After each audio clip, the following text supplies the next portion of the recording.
जय गुरुदेव। हमारे परम आदरणीय डॉक्टर भाई साहब द्वारा लिखित पुस्तक युग गीता में गीता महात्म्य के दूसरे भाग में उनके चिंतन को अधिक गहराई से सुने और समझे। गीता एवं गुरु सत्ता के चिंतन के परिप्रेक्ष्य में हम सभी प्रथम अध्याय को समझने का प्रयास करें तो हमें पग पग पर परोक्ष मार्गदर्शन की अनुभूति होगी। यह अध्याय अपने आप में अभूतपूर्व है। इसमें कहीं भी भगवान श्री कृष्ण के नाम से उल्लेख नहीं आया है, जिसे हम पूरी गीता में श्री भगवान उवाच नाम से होता देखते हैं। मात्र एक छोटा संदर्भ अर्जुन द्वारा युद्धभूमि के मध्य क्षेत्र में रथ खड़ा किए जाने के पश्चात श्री कृष्ण के हवाले से संजय ने कहा है, हे पार्थ, युद्ध के लिए जुटे हुए इन कौरवों को देख। शेष 17 अध्यायों में तो अर्जुन बार बार अपनी जिज्ञासाएं रखता है एवं श्री भगवान उनका जवाब देते हैं, किंतु इस अध्याय में संजय के हवाले से युद्ध क्षेत्र का वर्णन है एवं फिर अर्जुन का असमंजस भारी अवसाद विषाद के रूप में वर्णित किया गया है। 3 पात्र हैं इस अध्याय में, धृतराष्ट्र, संजय एवं अर्जुन, जिसे पूरी गीता में अनेक नामों से पार्थ, धनंजय, गुडाकेश, कौंतेय संबोधित किया गया है। जरा इन पात्रों को जान ले। पहले गीता का शुभारंभ ही धृतराष्ट्र से हुआ है। धृतराष्ट्र अंधे थे, मोहांध थे। गीता अंधे आदमी के कथन से आरंभ होकर संजय के इस आश्वासन पर जाकर 18वें अध्याय में समाप्त होता है कि जहां अर्जुन व श्री कृष्ण जैसे 2 महापुरुष हों, वहां जीत अवश्य नीति की होती है। धृतराष्ट्र मोहांध के रूप में पहले श्लोक के रूप में पूछ बैठते हैं, धर्मक्षेत्रे कुरुक्षेत्रे समवेता युयुत्सवः मामकः पांडवाश्चैव किम कुर्वत संजय। हे संजय, धर्मभूमि कुरुक्षेत्र में एकत्रित युद्ध की इच्छा वाले मेरे और पांडु के पुत्रों ने क्या किया? धृतराष्ट्र को इस लड़ाई में अपने ही बेटे दिखाई पड़ रहे थे। यह पात्र पहले ही बोलता है, मेरे बेटों की स्थिति क्या है मामका। यह नहीं कि पहले अपने दिवंगत भाई के उन बेटों के बारे में पूछे जो सतत आतताई उसके पुत्रों द्वारा सताए जाकर अज्ञातवास झेलते रहे हैं। बाद में वे कहते हैं, पांडु के बच्चों के बारे में भी मुझे बताओ, पांडवाश्चैव। सवाल धृतराष्ट्र करते हैं जो अंधता को प्राप्त है। आज के औसत आदमी की यही स्थिति है। पुत्रेषणा से अंधा व्यक्ति परहित पहले नहीं देखता, पहले अपने दुष्ट पुत्रों का हित जानने का प्रयास करता है। धृतराष्ट्र महाभारत का एक पात्र है। गीता के शुभारंभ करने वाले, इस प्रश्न के पूछने वाले के रूप में आज ढेरों करोड़ों धृतराष्ट्र समाज में, राजतंत्र में हमारे आसपास भरे पड़े हैं, जो पुत्र मोह में अंधे होकर नीति को परे रख उन्हीं के द्वारा मानव संचालित हो रहे हैं। अपने ज्ञान चक्षु को वे जगा नहीं पा रहे। एक बहुत बड़ी विसंगति इसी कारण समाज में पैदा हुई है। दूसरे पात्र हैं संजय, जो धृतराष्ट्र के प्रश्न का जवाब देते हैं एवं पूरी गीता उसे दिव्य दृष्टि से देखकर सुनाते हैं। संजय सारथी हैं अंधे राजा धृतराष्ट्र के। संजय सौभाग्यशाली व्यक्ति थे कि वे महात्मा विदुर के शिष्य थे। विदुर जैसा ज्ञानी, नीतिज्ञ, परम भक्त भारत के इतिहास में विरला ही देखने को मिलता है। तभी तो भगवान ने दुर्योधन के मेवा त्याग कर विदुर के घर का सीधा सादा सात्विक साग खाया था। सादगी से जीवन जीने वाले विदुर के जीवन में यानी आचरण और क्रिया में कोई अंतर नहीं देखने को मिलता। बहुत सरल था उनका जीवन। उन्हीं विदुर ने अपनी तपश्चर्या की सिद्धि से संजय को दिव्य दृष्टि प्रदान की। धृतराष्ट्र प्रश्न इसलिए पूछ रहे हैं कि वे जन्मांध तो है ही, प्रज्ञा चक्षु भी उनके जागृत नहीं हो पाए, किंतु संजय को प्राप्त थी दिव्य दृष्टि, जिसकी वजह से ही वे आंखों देखा हाल दूर युद्ध क्षेत्र में घट रहे एक एक घटनाक्रम व मनः स्थिति के उतार चढ़ाव का विवरण सुना पाने में सफल हुए। संजय के पास बाहर की आंख भी है, वे प्रज्ञावान भी है, नीतिज्ञ भी है, दिव्य दृष्टि संपन्न है एवं एक विनम्र सेवक भी अंधे राजा के। संजय यह सारा महाभारत का दृश्य अपने मनोमय कोश के जागरण की सिद्धि के माध्यम से धृतराष्ट्र ही नहीं, युगों युगों से स्वाध्याय कर रहे हम सभी जिज्ञासुओं को दिखाते आ रहे हैं। विदुर ने उनके आज्ञा चक्र के स्थान को स्पर्श कर उनका मनोमय कोश जगाया था। जब आज्ञा चक्र जागता है तब क्या होता है? प्रकाश पुंज जैसे सर्कस की लाइट होती है, बीम की तरह से वहां जाकर स्थिर हो जाती है, जहां से संबंधित विवरण संजय सुना रहे हैं। हमारे शरीर में पिट्यूटरी व पिनियल के बीच हाइपोथैलेमस नाम का स्थान होता है। इसे द्विदलीय आज्ञा चक्र कहते हैं। इसके जागरण की सिद्धि का चमत्कार ही है कि एकाग्र होते ही मन से प्रकाश की बीम, तेज किरणों का पुंज सर्कस की लाइट की तरह जाकर घेरा बना लेता है एवं उसी घेरे में संकल्पित स्थान दिखाई पड़ता है। संजय गदगद होकर अपनी इसी सिद्धि के बलबूते सारा दृश्य अपने राजा को देखकर सुना रहे हैं। विदुर, भीष्म एवं कृपाचार्य का सत्संग जिन्हें प्राप्त है, ऐसे संजय की दिव्य दृष्टि का समग्र विवरण है गीता। संजय कौरवों के बीच रहते अवश्य हैं, पर वे कौरवों के नहीं हैं। नीति के मामले में पांडवों के सदाचार पक्ष में हैं। यही उनकी सबसे बड़ी विशेषता है। तीसरा पात्र है अर्जुन। अर्जुन वीर है, योद्धा है, किंतु उसके मन में संदेह है, भ्रम है, व्याकुलता है एवं परेशानियां हैं। वह इस समय एक हताश निराश व्यक्ति के रूप में हमारे समक्ष आता है। जब व्यक्ति सभी तरफ से निराश हो जाता है तो धर्म सम्मूढ़ कहलाता है। मूर्छना की यही स्थिति आत्म जागरण की स्थिति है। यह मनः स्थिति पैदा होने के बाद ही शिष्यत्व पैदा होता है। जो इस गहरे स्तर तक विषाद में चला जाए, जैसा कि गीता के प्रथम अध्याय में समझाया गया है, समझ लेना चाहिए कि वह आत्म संताप की उस प्रक्रिया से गुजर रहा है जो गुरु तक उसे पहुंचाने के लिए अनिवार्य भी थी। जिसे गुरु की आवश्यकता होती है वही विषाद की चरम स्थिति तक पहुंचता है।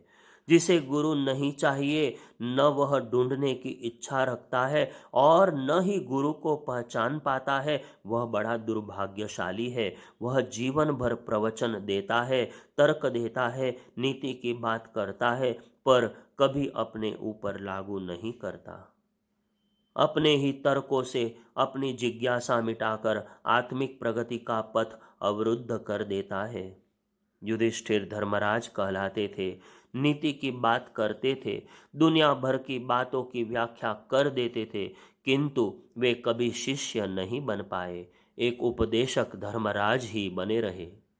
भीम अपनी शारीरिक सामर्थ्य पर अधिक विश्वास रखते थे, अपनी ताकत का उन्हें अभिमान था। वे सोचते थे कि सारा युद्ध वे अपनी शक्ति के बल पर जीत लेंगे, इससे अधिक उन्होंने कभी सोचा नहीं। नकुल और सहदेव भावनाशील थे, सरल थे, तार्किक नहीं, जो भी कहा जाए वे कर लेते थे।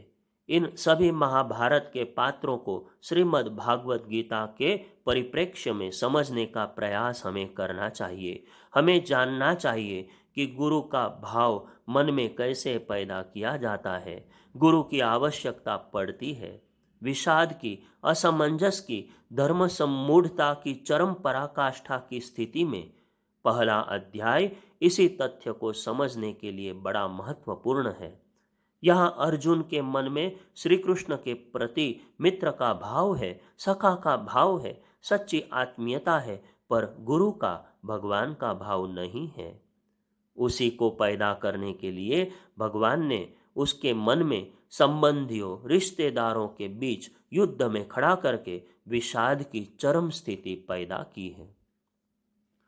कई परिजन कहते हैं कि हम गुरुदेव के, माताजी के बड़े समीप थे। हमारे पास गुरुदेव का कुर्ता रखा है, गुरुदेव का एक दांत निकाला गया था, वह हमने अपने पास रख लिया था। माताजी की चप्पलें हमारे पास रखी हैं, गुरुदेव के हाथ से उपयोग में आने वाली पेन हमारे पास है।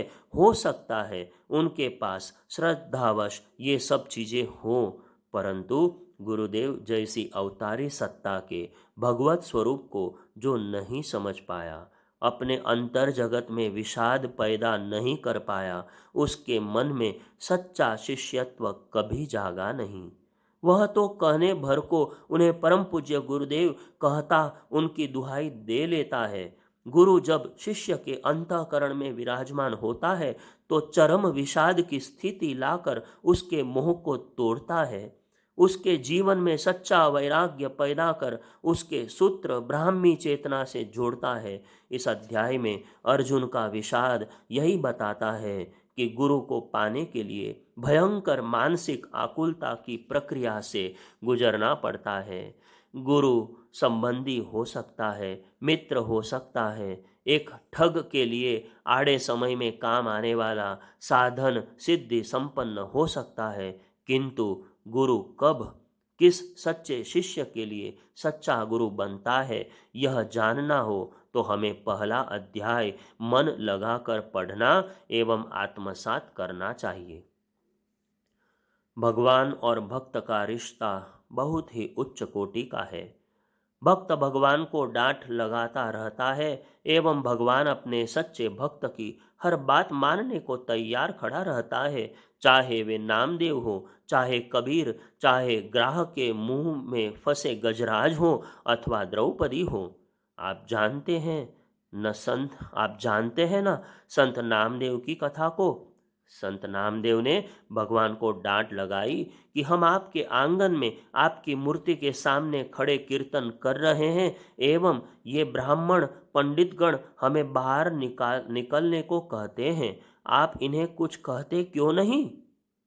भगवान ने कुछ नहीं कहा, बस भगवान से नाराज होकर वे मंदिर के पीछे चले गए, वहां कीर्तन करने लगे। भगवान से अपने भक्त की व्याकुलता, उनका अपमान देखा नहीं गया व उन्होंने मंदिर का मुंह उधर ही कर दिया जिधर नामदेव खड़े थे।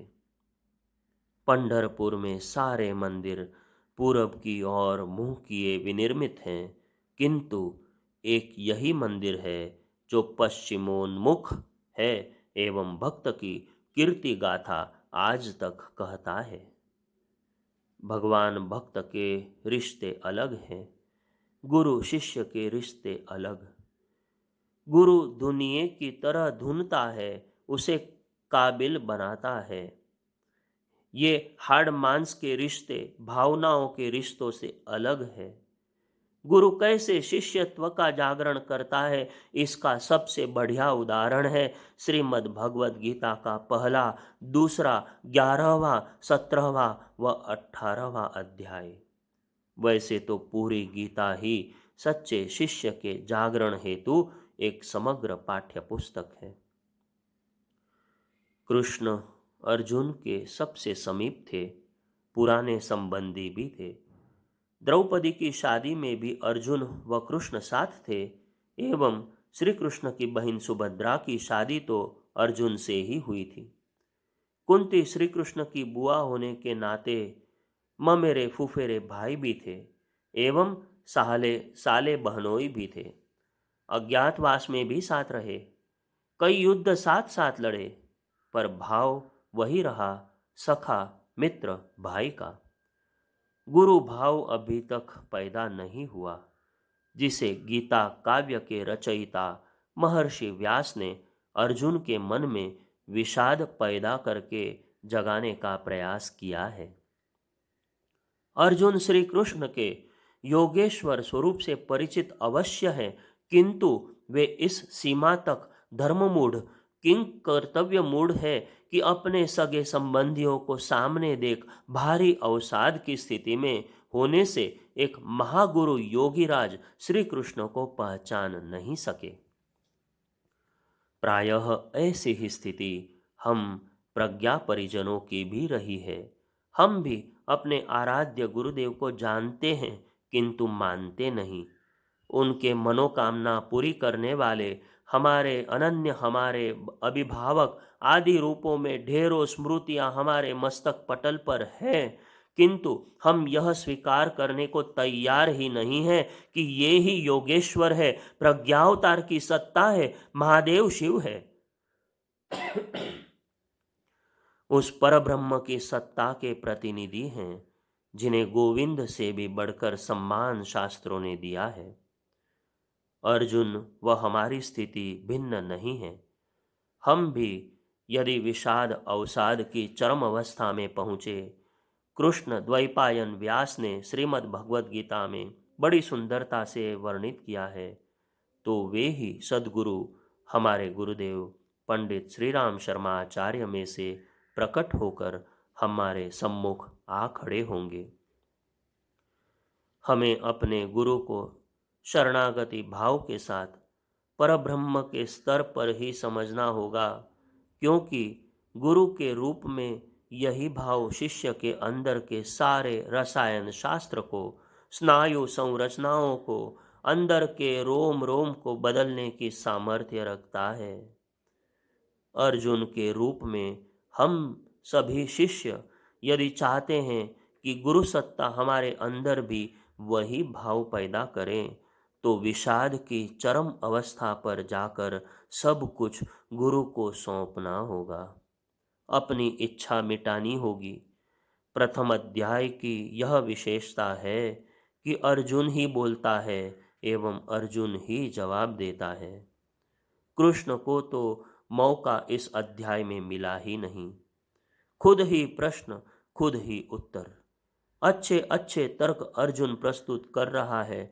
ऐसा तब होता है जब किसी को अच्छा काम करने में, धर्म सम्मत आचरण करने में कठिनाई होती है, तो अपने ही तर्कों से इन सभी नीति की बातों को काटने का वह प्रयास करता है। अर्जुन विद्वान है, ज्ञानी है, ख्याति लब्ध अपने समय का महापराक्रमी धनुर्धर है, प्रतिभा संपन्न है। पांडवों में और भी हैं, पर अर्जुन जैसा कोई नहीं।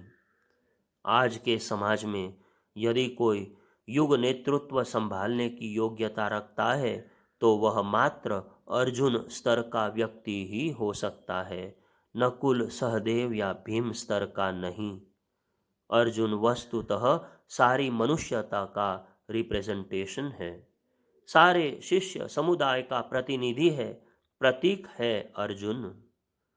शिष्य समुदाय के लिए योगेश्वर कृष्ण ने तब जो संदेश दिया, पहले अध्याय का अर्जुन का रुदन सुनने के बाद, वह हम सब के लिए आज भी युग अनुकूल है, शाश्वत है।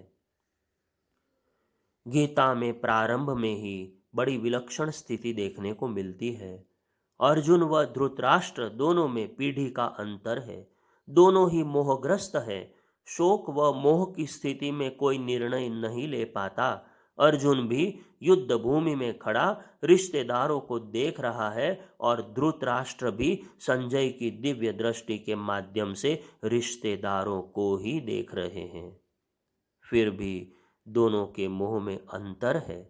धृतराष्ट्र यदि मोहांध है तो अर्जुन मोहाकुल है। धृतराष्ट्र की वजह से न जाने कितने परिवार महाभारत में बर्बादी की कगार पर खड़े हैं, किंतु अर्जुन उस समय के भारत को महाभारत बनाने की, अनीति अधर्म के साम्राज्य को मिटाने की कुंजी बनकर आया है। इसी कारण श्री कृष्ण ने अर्जुन को ही चुना गीता सुनाने के लिए, कर्मयोग का शिक्षण देने के लिए। वही सही पात्र है। इसी कारण चरम स्तर का विषाद दैवी कृपा से उन्होंने अर्जुन के अपने सखा भक्त के मन में उत्पन्न किया है। आज अनेकों धृतराष्ट्र समाज में हैं। समय लोक सेवा के क्षेत्र में उतरने का है, किंतु वे हैं कि मोहांधता के दल दल से बाहर आने को तैयार नहीं। अच्छे खासे मिले अवसर को आज के युग के धृतराष्ट्र गंवाते, सिर धुनते, पछताते देखे जाते हैं। गीता प्रारंभ से ही बड़े विलक्षण दृश्य प्रस्तुत करती है। कुरुक्षेत्र का मैदान है। संजय दूसरे श्लोक से ही बताना प्रारंभ करते हैं। दृष्टा तु पांडवानीकं व्यूढ़ं दुर्योधनस्तदा आचार्यमुपसंगम्य राजा वचनमब्रवीत्। पश्यैतां पाण्डुपुत्राणाम् आचार्य महती चमूं व्यूढ़ां पुत्रेण तव शिष्येण धीमता। अर्थात संजय बोले, तब राजा दुर्योधन ने व्यूह रचना युक्त पांडवों की सेना को देखकर और द्रोणाचार्य के पास जाकर यह वचन किया कि हे आचार्य, आपके बुद्धिमान शिष्य द्रुपद पुत्र दृष्टद्युम्न द्वारा व्यूहाकार खड़ी की हुई पांडवों की इस बड़ी भारी सेना को देखिए। इन दोनों श्लोकों के अर्थ में बड़े रहस्य की बात छिपी है, जो दुर्योधन की मनोवैज्ञानिक वृत्तियों का भी परिचय देती है। दुर्योधन द्रोणाचार्य के पास ही क्यों गया और किसी के पास क्यों नहीं? धृष्टद्युम्न का ही नाम क्यों लिया, किसी और का क्यों नहीं? यह इसलिए कि धृष्टद्युम्न का जन्म ही द्रोणाचार्य के वध के लिए हुआ था, इसलिए उनके पास जाकर उसका नाम लिया, ताकि उनके मन में आक्रोश विद्वेष ज्वाला भड़क उठे। पांडव पुत्रों की सेना में सेनापति थे धृष्टद्युम्न, जो द्रुपद के पुत्र थे। द्रुपद से भारी दुश्मनी थी द्रोणाचार्य की, इसीलिए उसने द्रुपद पुत्र नाम जानबूझकर लिया। यज्ञ से पैदा हुआ धृष्टद्युम्न यही दैवी आदेश लेकर आया था कि उसे द्रोणाचार्य का वध करना है। दुर्योधन जानता है कि यदि उसने प्रारंभ में ही अपने सेनापति आचार्य द्रोण के मन में आक्रोश भर दिया तो वे पूरे शौर्य के साथ लड़ सकेंगे। इतना कहकर वह सभी के नाम बताता है। प्रसंगवश अभिमन्यु सहित द्रौपदी के 5 पुत्रों का भी उल्लेख करता है, ताकि आक्रोश ठंडा न हो। फिर अपने बारे में भी कहता है कि अपनी सेना में कौन कौन महावीर है, तथा साथ ही साथ 10वें श्लोक में निर्णय भी स्वयं कर देता है कि कौन जीतेगा। वह कहता है, अपर्याप्तं तदस्माकं बलं भीष्माभिरक्षितं पर्याप्तं त्विदमेतेषां बलं भीमाभिरक्षितम्। अर्थात भीष्म पितामह द्वारा रक्षित हमारी वह सेना सब प्रकार से अजेय है, और भीम द्वारा रक्षित इन लोगों की यह सेना जीतने में सुगम है। दुर्योधन की दृष्टि में मात्र भीम ही रक्षक है। वह इतना गर्वोन्मत्त है कि उसे अपनी 11 अक्षौहिणी सेना अजेय नजर आ रही है एवं भीम जो उसका चिर प्रतिद्वंद्वी है वह हारा हुआ नजर आ रहा है। यही अति आत्मविश्वास एवं दुर्बुद्धि उसके पतन का कारण बनता है। संभवतः यह भी नहीं, प्रमुख पात्र श्री कृष्ण की उपेक्षा उसके विनाश का कारण बनती है। दुर्योधन के मन में द्वेष का बीज है, इसलिए उसे गदाधारी भीम ही चारों ओर दिखाई देता है। भगवान श्री कृष्ण उसे ग्वाले ही नजर आते हैं, मात्र सारथी है वे अर्जुन के। एक सामान्य व्यक्ति हैं जिनका वह पहले भी अपमान कर मुंह की खा चुका है। यदि दुर्योधन का मूल्यांकन सही होता कि कौन क्या है, तो 10वें श्लोक में यह कहकर वह गलती नहीं करता, शायद युद्ध ईमानदारी से लड़ता। ईमानदारी से नहीं लड़ा, इसीलिए मारा गया। महाभारत का यह गीता प्रकरण हम सब के लिए इसलिए पढ़ने समझने योग्य है कि हमारे चिंतन को विकसित करने की दृष्टि हमें प्रदान करता है, हमें जीवन संग्राम में नीति के पथ पर चलने हेतु समग्र शिक्षण देता है। कल इस युग गीता को आगे बढ़ाएंगे। गीता का प्रथम अध्याय अर्जुन विषाद योग से। जय गुरुदेव।